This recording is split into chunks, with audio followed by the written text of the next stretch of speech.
Back on the Rob Dibble Show with Ben Darnell on your afternoon drive. Happy Draft Hangover Monday. And to bring in somebody that knows a lot about hangovers, our New York sports guru, Al Gatulo from 970 The Answer. Don't forget his craft beer casts are every Sunday night at 11 p.m. or is it 10 p.m.?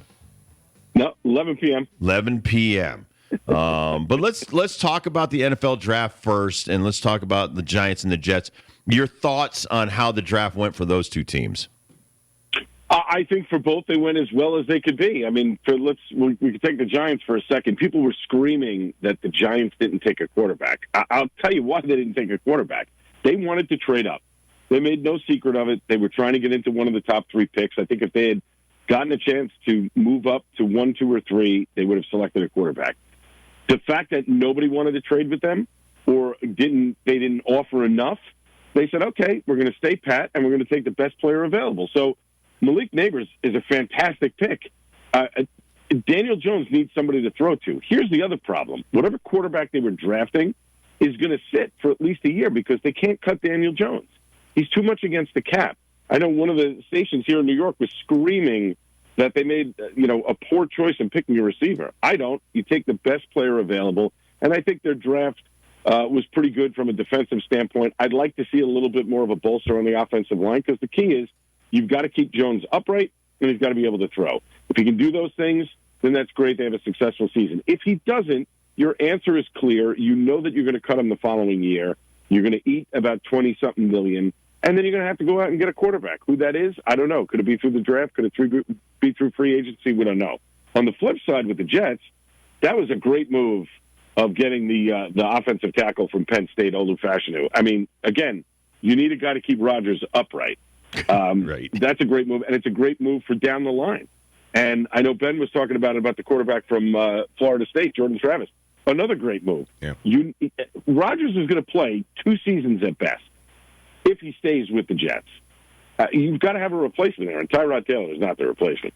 Malachi Corley, the wide receiver they selected from Western Kentucky. Tell me what you know about this guy. Good kid. I mean, he's got decent hands. He's definitely somebody that they're going to have to get in there right away and get him motivated. The Jets didn't have that much of a problem on offense in terms of guys catching balls. It was just they didn't have a great quarterback to throw it. That's the problem. So which is what angered me when Rodgers went down in the first game of the season. That was your responsibility to retool your offense as quickly as possible. Make it a running team. Go out and get a quarterback that can deliver the ball.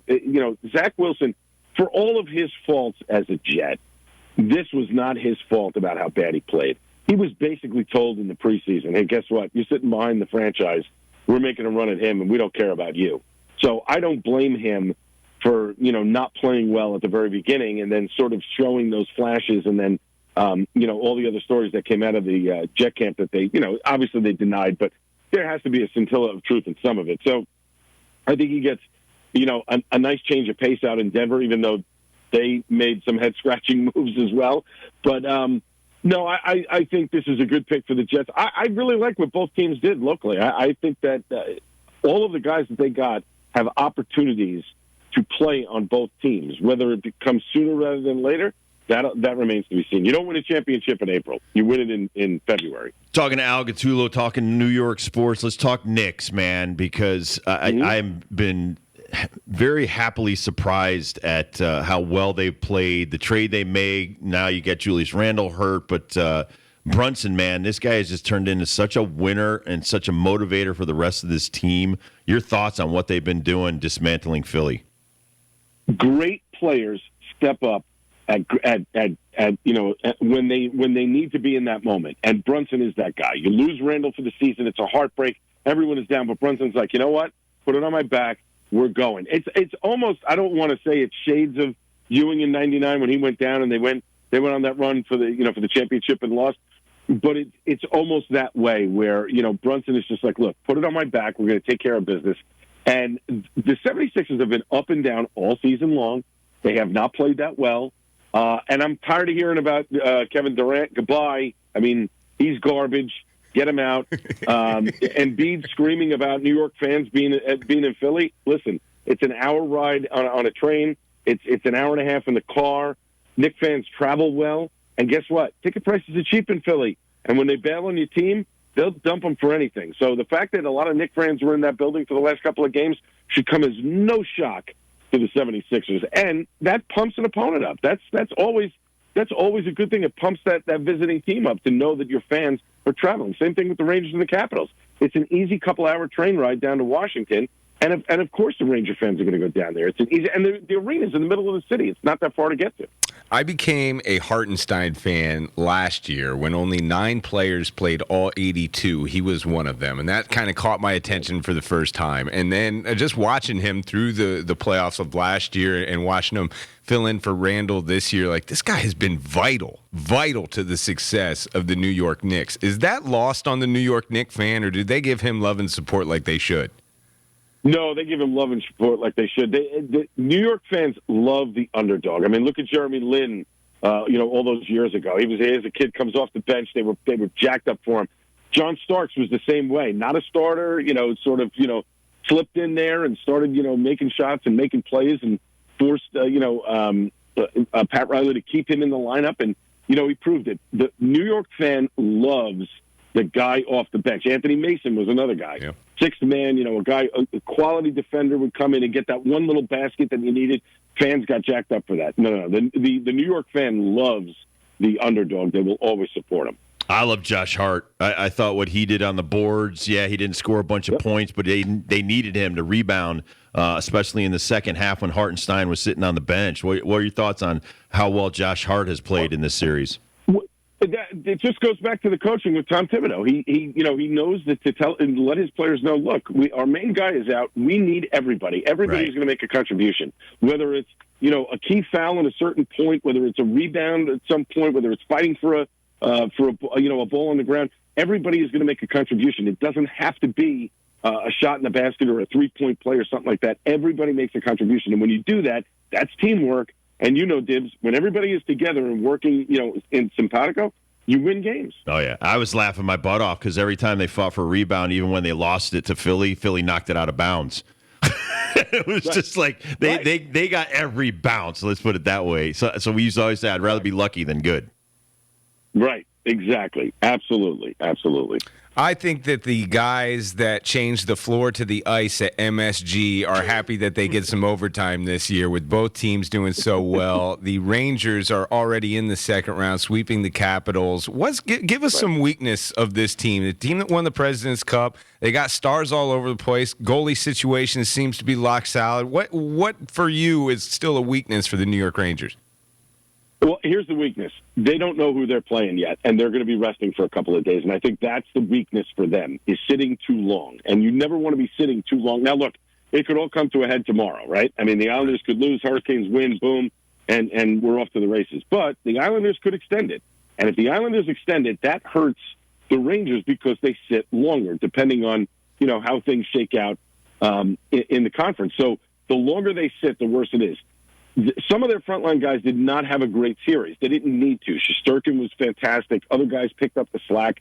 They went ahead and, let's be fair, Ovechkin was absolutely invisible, and that was a big difference as to why the Rangers won. And I think they needed that type of opponent at that point when guys are not, sort of clicking. That first line of the Rangers was not, clicking right away. That's good because now you've taken care of your opponent. You can sort of rest up and figure out what it is. Maybe you got some aches and pains or whatever, and be ready to come out in that second round. But the longer that they sit, you start to get complacent, and that's never a good thing when you start up another series, that first game or two to get your legs back. So the sooner they can get back out on the ice and keep moving along, the better it is for them. Who are like Shesterkin played a great series, but as far as the team leaders over the last couple of years, who are really the team leaders for the Rangers?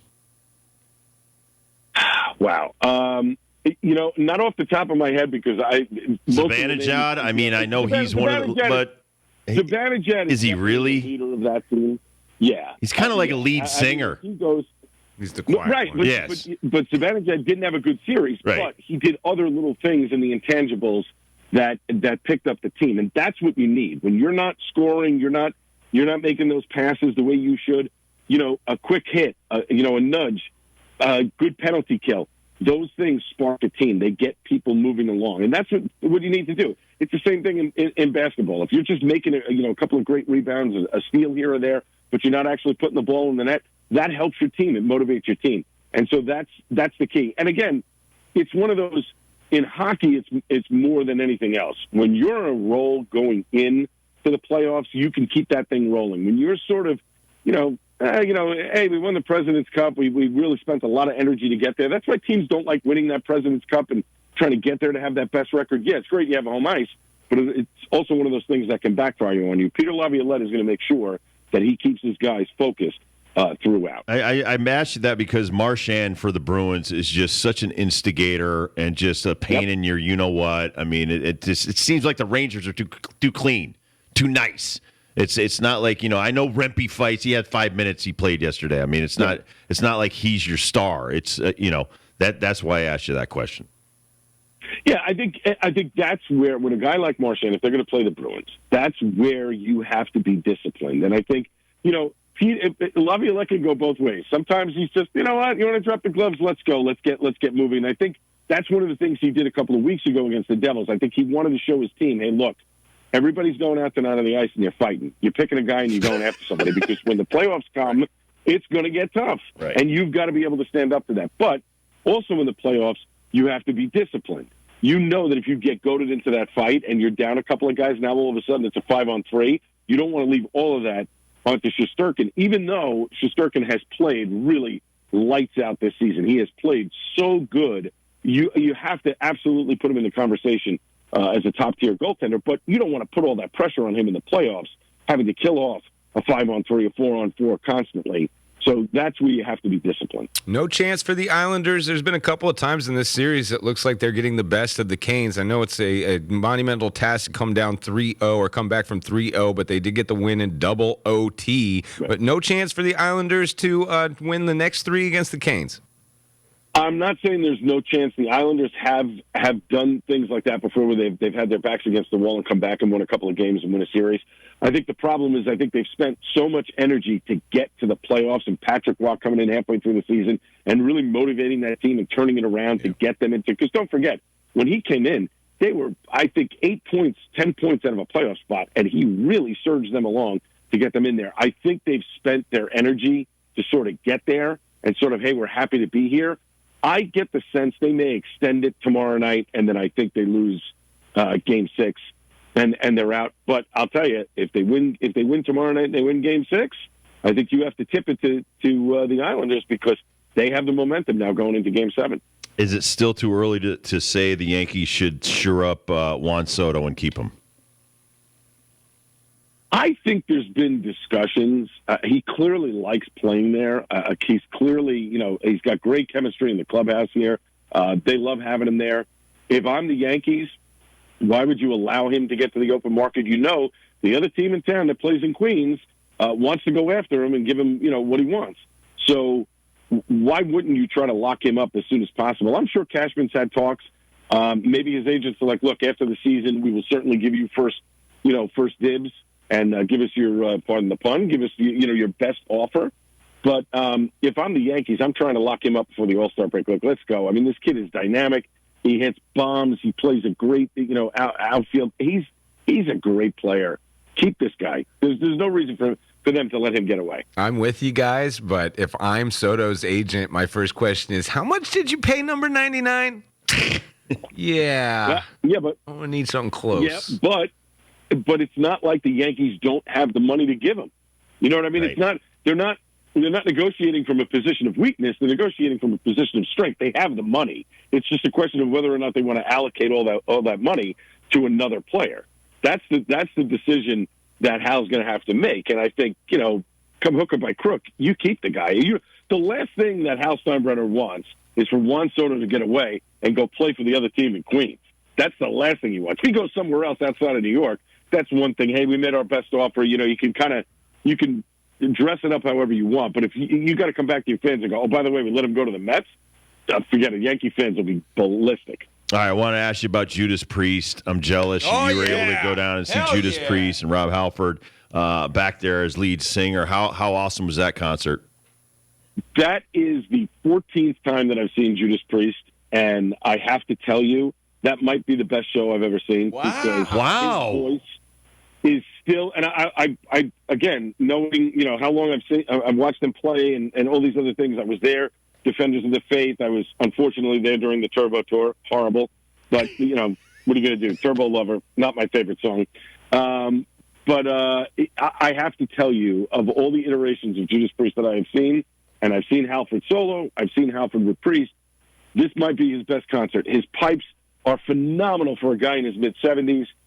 They did Victim of Changes, which we were expecting on the set list, but they did Sinner, which was a total surprise. Yeah. And for a song that's over 40 years old, the fact that he's still able to hit the high note on that song after doing Victim of Changes right before that, I bow down to the metal god. He is the best. Oh, man. Well, to let you know, Al, our brew bracket is still going. It'll probably take us to the end of August to finally finish. Yeah, no, we do our brackets really slow around here. Look, because he doesn't drink and he makes me drink. Yeah, and we're taking Al's advice. We want to space it out so our palate is pure and ready to taste. But we've had some significant upsets. Some of the more known, creme de la creme beers, the top-ranked beers, have fallen to some of the trieds and trues. But it's about to get summertime. I experienced a lot of Sam Adams Summer Ale over the weekend. Give me a summer ale that might not be on people's lists that you might want to keep your eyes open for. Sam Adams Summer Ale is an excellent choice. It's still a fantastic beer. They do a great job with that. I know Two Roads does a sort of a summer version. Lighter is always better. If you can find a local place that does a great Hefeweizen or a great, Pilsner, that's never a bad thing. Mexican lagers are making a big swing now. A lot of breweries are starting to do those. So, but you can't go wrong with a Sam Adams Summer Ale. I mean, that is just, the grains of paradise, whatever those grains may be, certainly keeps that beer light and refreshing. So you can't go wrong with that. Be well, my friend. Thank you so much. Always a pleasure to have you on the show. Thank you, Al.